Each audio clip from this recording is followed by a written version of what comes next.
sinal da Santa Cruz, livrai-nos Deus, nosso Senhor, dos nossos inimigos, em nome do Pai, e do Filho, e do Espírito Santo. Amém. Meu Senhor e meu Deus, creio firmemente que estás aqui, que me vês, que me ouves. Adoro-te com profunda reverência, peço-te perdão dos meus pecados e graça para fazer com fruto este tempo de oração. Minha Mãe Imaculada, São José, meu Pai e Senhor, meu anjo da guarda, intercedei por mim.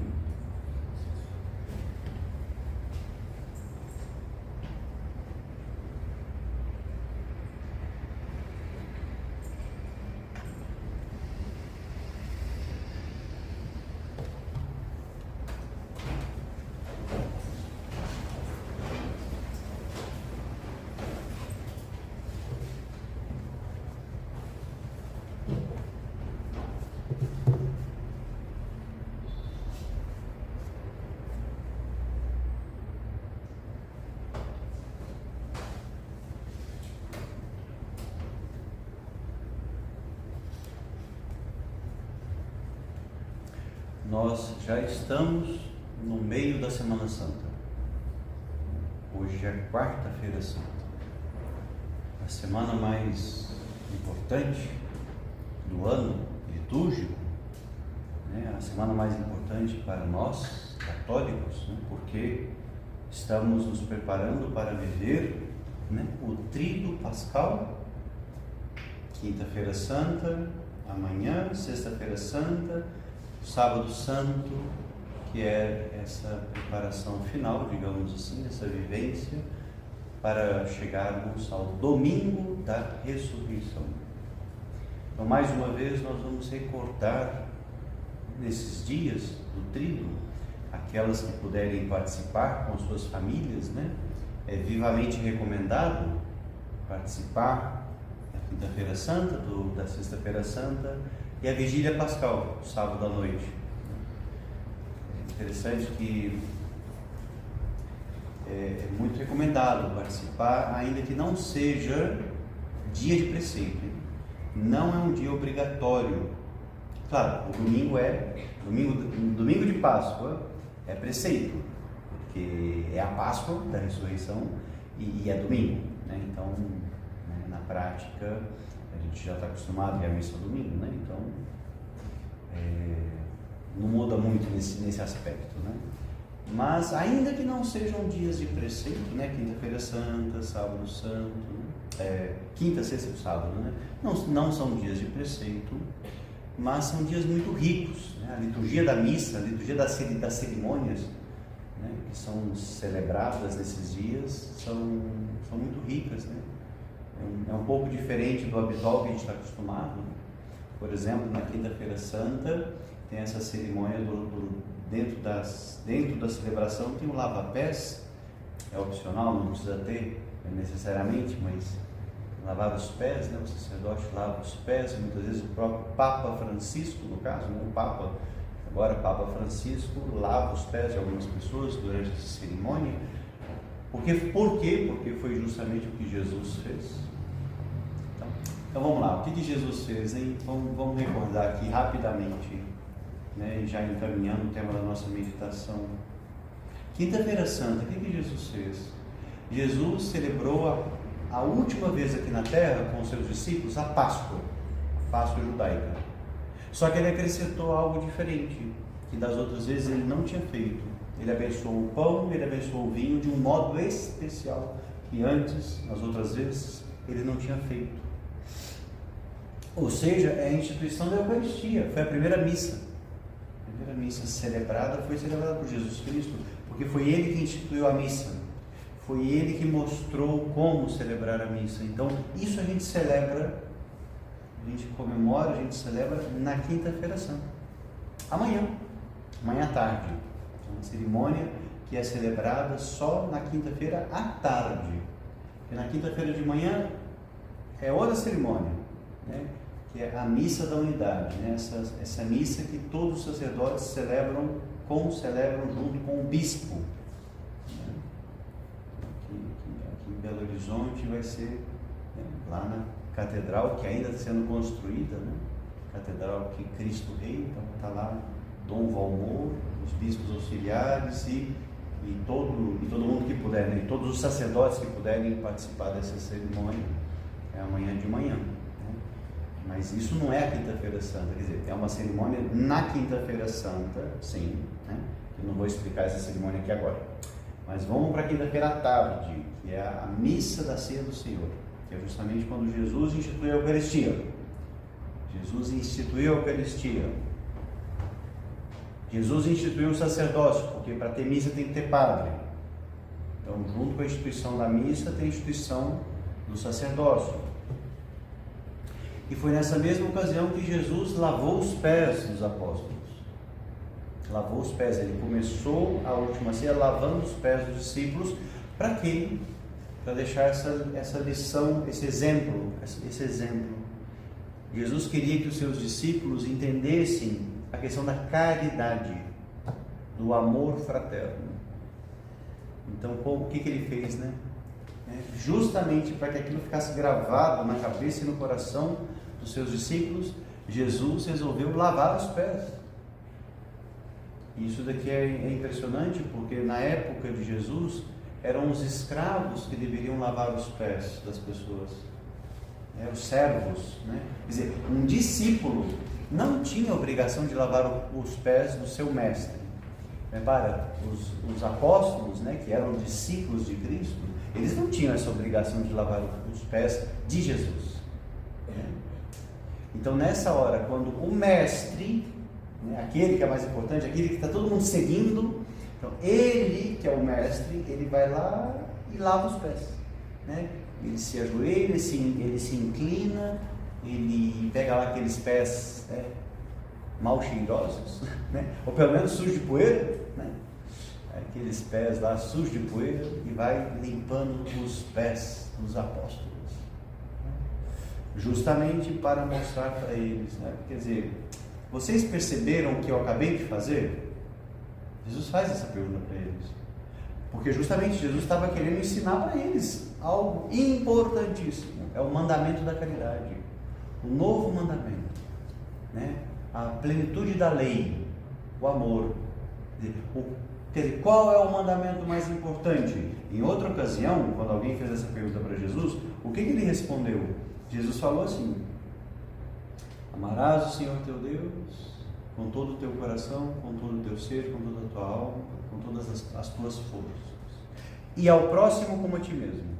E esses dois mandamentos resumem toda a lei de Deus, toda a lei de Moisés. A lei que Moisés transmitiu ao povo, essa lei que Moisés recebeu de Deus e transmitiu ao povo. Reparem, Jesus resume toda a lei no mandamento do amor. E para que isso ficasse muito gravado, ele já tinha dado essa resposta antes, para um judeu que perguntou isso. E os discípulos ouviram, tanto que está nos evangelhos, né? Ouviram, entenderam, assimilaram.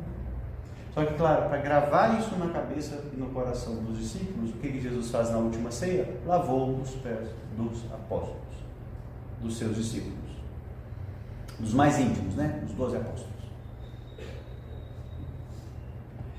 Inclusive lavou os pés, né, daquele que seria o traidor, daquele que iria trair Jesus. Porque foi um dos 12 apóstolos, Judas Iscariotes, que foi lá e combinou com os judeus: vocês querem que eu entregue? Quanto que vocês vão me pagar? Quanto que vocês vão me recompensar? Que recompensa que eu vou ganhar, hein, por entregar Jesus? Porque os judeus estavam doidos para matar Jesus, mas ainda não tinham tido ocasião. Tinham tentado, mas Jesus tinha dado um jeito de escapar, né? Porque ainda não tinha chegado a sua hora. E ele fala isso explicitamente: ainda não chegou a minha hora, né?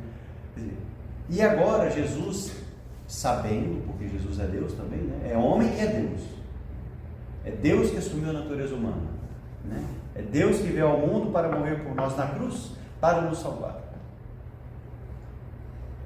Então Jesus, sabendo que tinha chegado a sua hora, ele decide então adiantar a Páscoa judaica, né, para garantir que não, peraí, eu preciso estar com os meus discípulos nessa última ceia para transmitir-lhes a minha herança, para transmitir-lhes algo muito importante. Então ele transmite o mandamento da caridade, lavando os pés. Ele transmite a missa, a Santa Missa, porque é aí que ele consagra o pão e o vinho. E ele pede, depois que ele consagrou o pão e o vinho, ele pediu para os discípulos: façam isso em minha memória. Fazei isso em minha memória. E essas palavras estão recolhidas dentro, logo depois da consagração, depois que o sacerdote, quando celebra a missa, ele também diz essas palavras de Cristo. As próprias palavras da consagração, que é onde acontece o milagre da transubstanciação, o pão e o vinho passam a ser o corpo de Cristo, passam a ser todo Cristo, não só o corpo, mas é tudo. Não é o corpo morto de Cristo, é Cristo vivo. Então é o corpo, é a alma, a divindade, está Jesus inteiro aqui na Eucaristia. Então é um mistério, mas é algo real, porque Jesus falou isso: olha, eu estarei convosco até o fim dos tempos. E ele decidiu fazer esse milagre, e ele fez esse milagre pela primeira vez aos seus discípulos, e conferiu aos seus discípulos esse poder de realizar isso, de realizar a Santa Missa.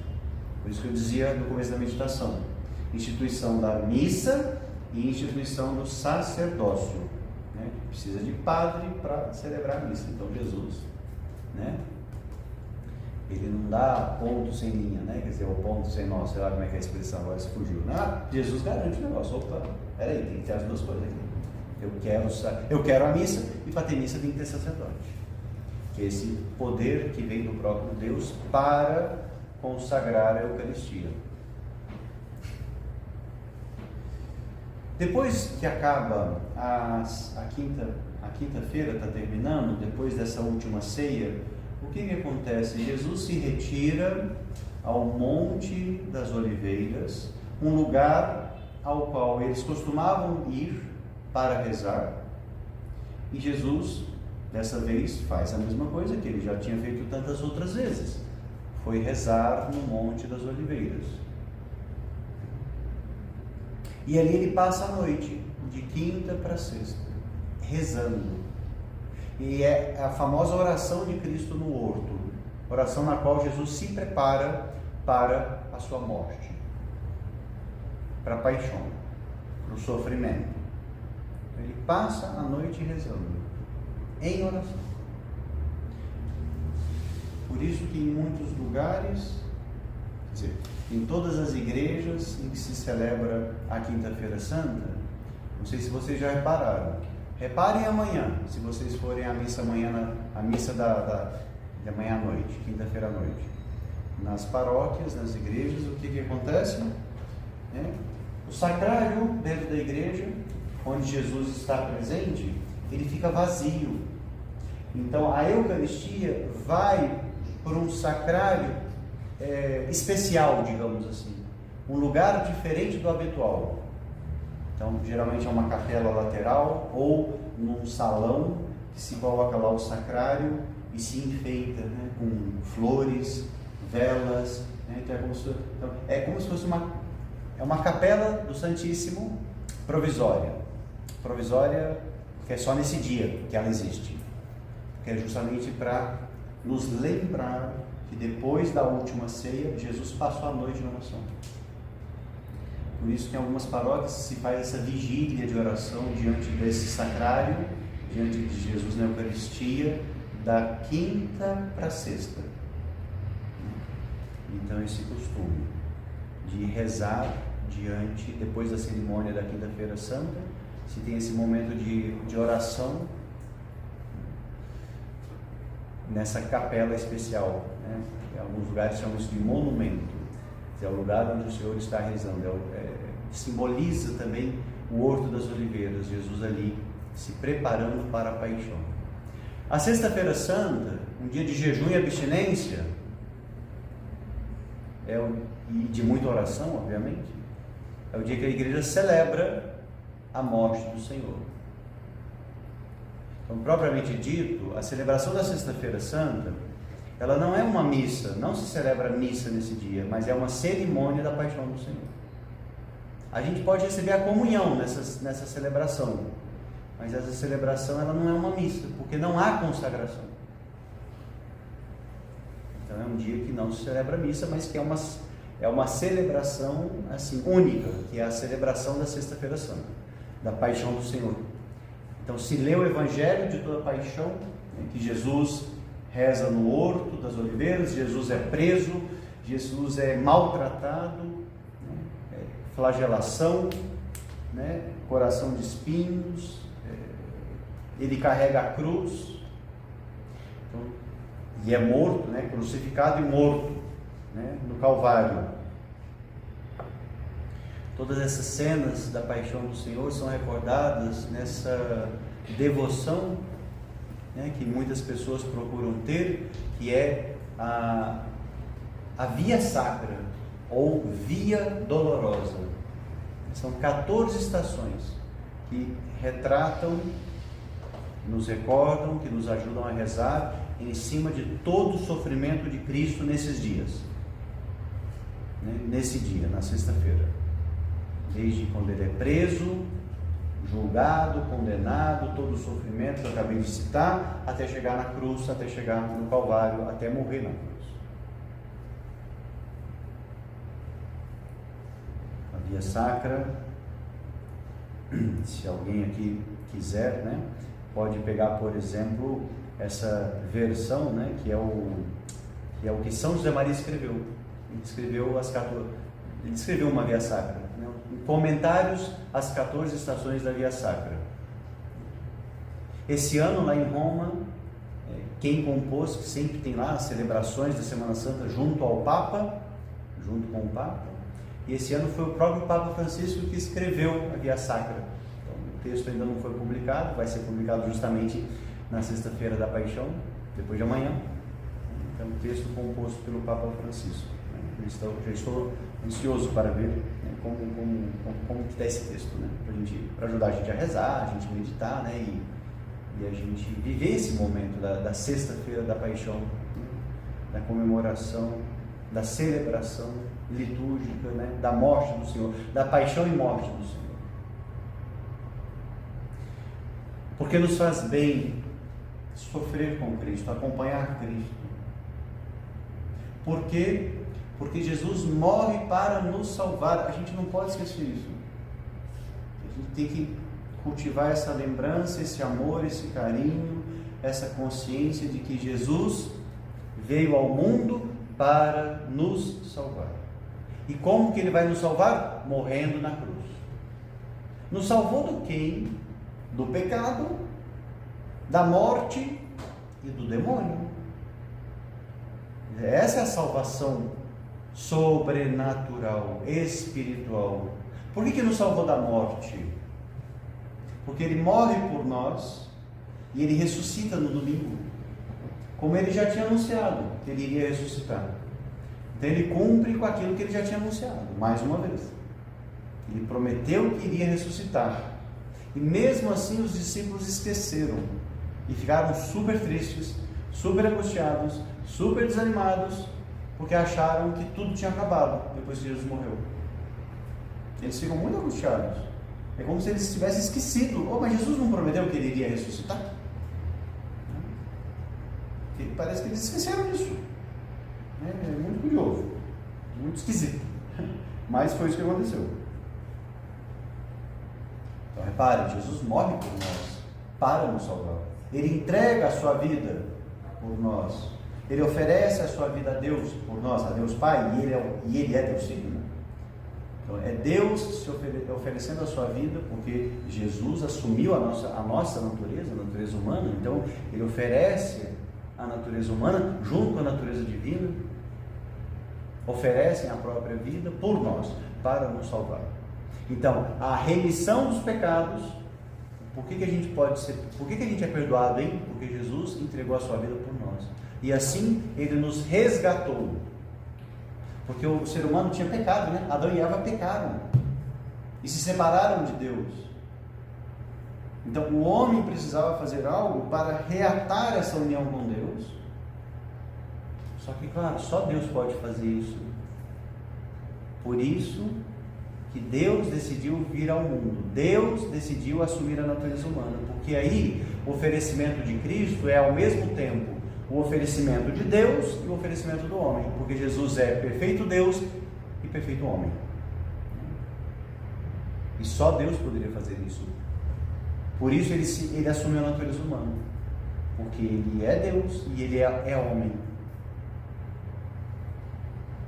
Por isso ele nos redime, porque ele tem a natureza humana e porque ele é Deus.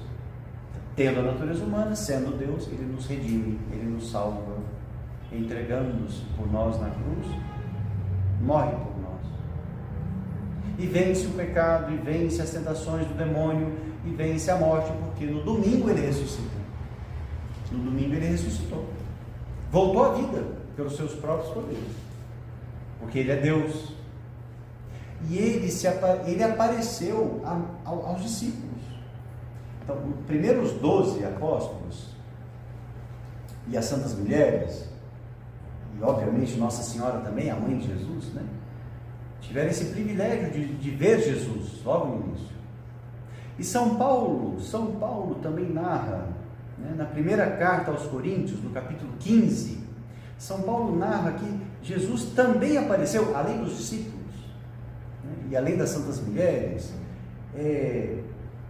São Paulo fala que Jesus também apareceu, ressuscitado, a mais de 500 irmãos de uma só vez.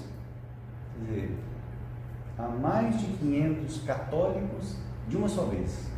Pessoas que já tinham se convertido, né? Todos viram Jesus. Isso é muito importante, porque ninguém viu Jesus no momento em que ele ressuscitou, mas muita gente viu Jesus depois que ele ressuscitou. Tipo assim, comprovando que, olha, eu ressuscitei mesmo, vocês estão me vendo, sou eu. Vocês lembram de São Tomé, que estava duvidando?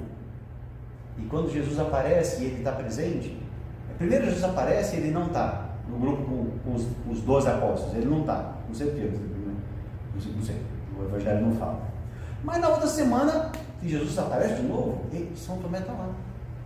E São Tomé tinha dito, olha, eu só vou acreditar se eu colocar a mão na ferida dele, porque eu vi o cravo, né?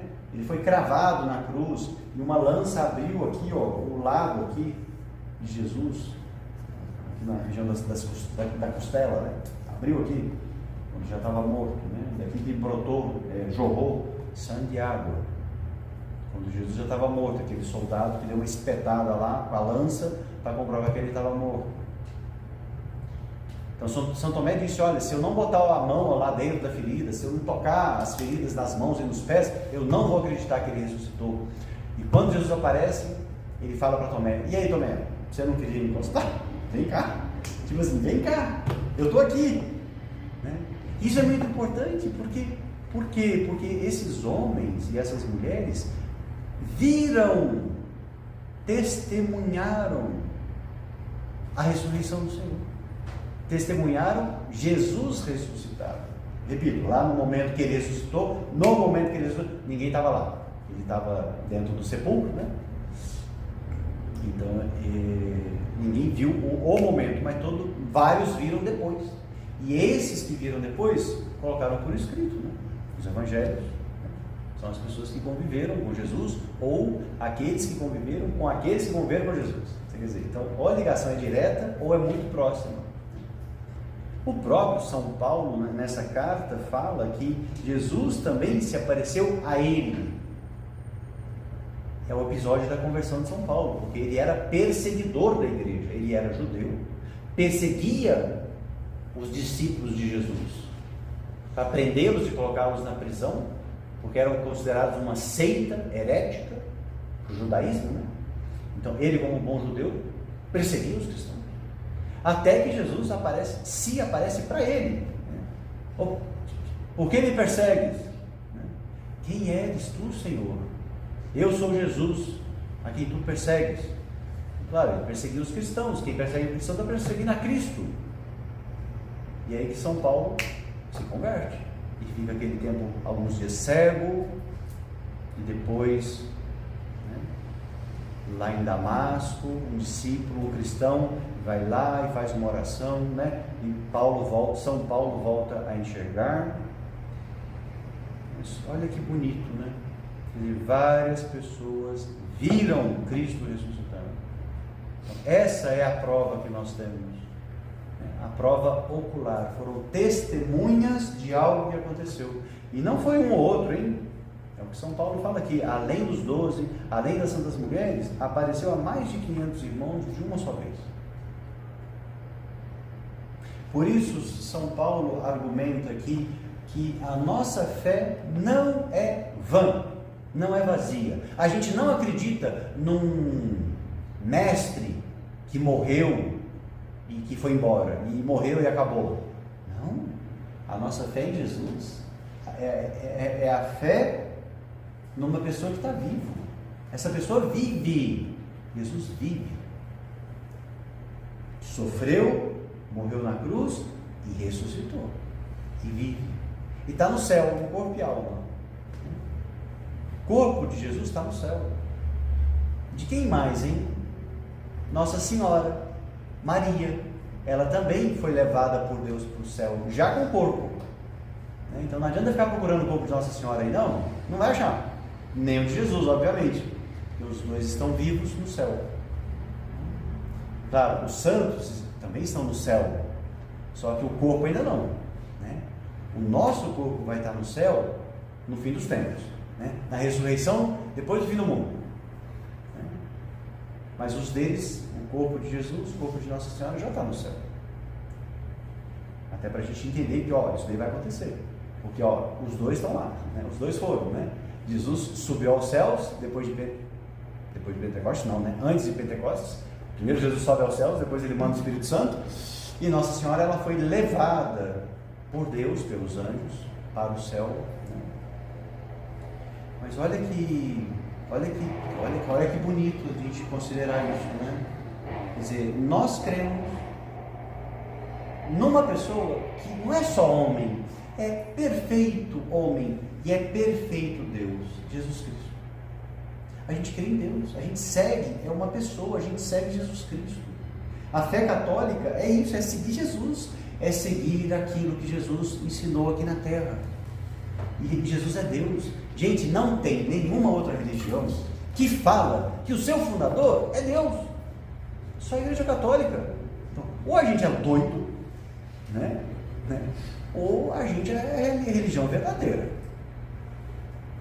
Só que, claro, são tantos testemunhos e tantos milagres que Jesus fez, e a sua ressurreição, e todo mundo viu Jesus morreu na cruz, todo mundo estava lá, né, em cima do monte do Gólgota, né, do Calvário, estava lá a cruz, Jesus no meio e 2 ladrões ao lado de Jesus. Jerusalém, várias pessoas em Jerusalém viram essa cena, né? E José de Arimateia, e Nicodemos e São João evangelista, junto com as santas mulheres, pegaram o corpo de Cristo da cruz, o corpo morto de Cristo, né?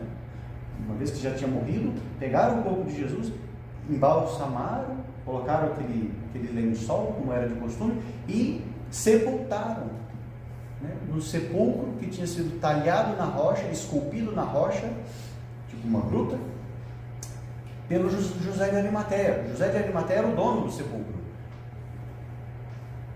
E como já era o dia da Páscoa dos judeus, eles tinham pressa, por isso colocam Jesus ali, que estava perto do Calvário. Tanto que na igreja, né, em Jerusalém, tem essa igreja onde está tudo dentro da própria igreja. Uma grande construção que você tem o lugar do Calvário, o lugar do sepulcro, o lugar que Jesus, né, foi pregado na cruz, está tudo ali, né, dentro da mesma basílica, né, basílica, a paixão do Senhor, da morte do Senhor. São muitas informações, mas são informações que devem ser para nós fonte de vida, fonte de devoção, de querer participar desses dias, das cerimônias, usando muito bem a nossa imaginação, quando a gente acompanha os evangelhos desses dias, a pregação do sacerdote, a gente pode imaginar como teria sido, né? Como que foi tudo isso, como que foi a última ceia, como que foi a oração de Jesus no horto, como que foi Jesus sendo preso, como que foi isso dos discípulos fugirem por medo de também serem presos junto com Jesus, como que foi o sofrimento de nosso Senhor Jesus Cristo para nos salvar, como foi a ressurreição do Senhor. Jesus vive. É a grande alegria da Páscoa. É recordar, é reviver que nosso Senhor não está morto. Ele morreu por nós, mas Ele está vivo. Ele ressuscitou. Ele venceu a morte, Ele venceu o demônio, Ele venceu... A vida venceu. A vida divina venceu o pecado, venceu a morte, venceu o demônio. E é dessa vida que nós queremos viver esta vida, a vida de Jesus Cristo. Por isso que a igreja fala que se a gente quer ressuscitar com Cristo, a gente precisa morrer com Cristo. É todo o sentido da quaresma, né? Penitência, sacrifícios, mais oração, né? Porque uma vez que a gente sofre com Cristo, uma vez que a gente morre com Cristo, a gente vai também morrer com Cristo no sentido de morrer para o pecado, né? Morrer para as tentações. Não, eu quero morrer para essas coisas, para poder ressuscitar com Cristo, para estar perto do Senhor, acompanhar o Senhor Jesus de perto. Vamos terminando nossa oração de hoje, olhando para Nossa Senhora e pedindo a ajuda da Nossa Senhora, porque ela é a criatura, a filha de Deus, que mais pertinho de Jesus viveu tudo isso, né? Nossa Senhora esteve acompanhando Jesus do começo ao fim, do começo ao fim da sua vida, do começo ao fim da paixão. E Nossa Senhora estava lá, ela presenciou tudo e ela estava perto do seu filho, né? Ela estava acompanhando Jesus, ela que do ponto de vista humano, ela não podia fazer nada. Jesus ia ser morto, ela não tinha o que fazer. Mas dentro do seu coração, ela podia acompanhar o seu filho, rezando, oferecendo esse sofrimento, né? Estando perto do seu filho. E foi o que ela fez. O tempo todo estava lá. O filho morrendo na cruz e Nossa Senhora estava lá. Junto com São João, o único dos discípulos que não fugiu nessa hora, e as santas mulheres. Então devia ter ali, né? Sei lá, 5, 6 pessoas amigas de Jesus ali no Calvário. E o resto, todo mundo querendo condená-lo, né? Querendo matá-lo, de fato foi o que aconteceu. Mas Jesus ressuscitou, Nossa Senhora nos conduz para o seu Filho, Nossa Senhora nos mostra o caminho da ressurreição, Nossa Senhora nos mostra o caminho da salvação, que é o caminho do seu Filho, né? Do seu Filho Jesus. Por isso, se a gente quer chegar bem pertinho de Jesus, a dica é, fica juntinho, né? Fica juntinho com Nossa Senhora, que ela leva a gente até Jesus. Esse é o papel de Nossa Senhora, da nossa mãe, é nos levar para perto do seu Filho. Dou-te graças, meu Deus, pelos bons propósitos, afetos e inspirações que me comunicaste nesta meditação. Peço-te ajuda para os pôr em prática. Minha Mãe Imaculada, São José, meu Pai e Senhor, meu anjo da guarda, intercedei por mim.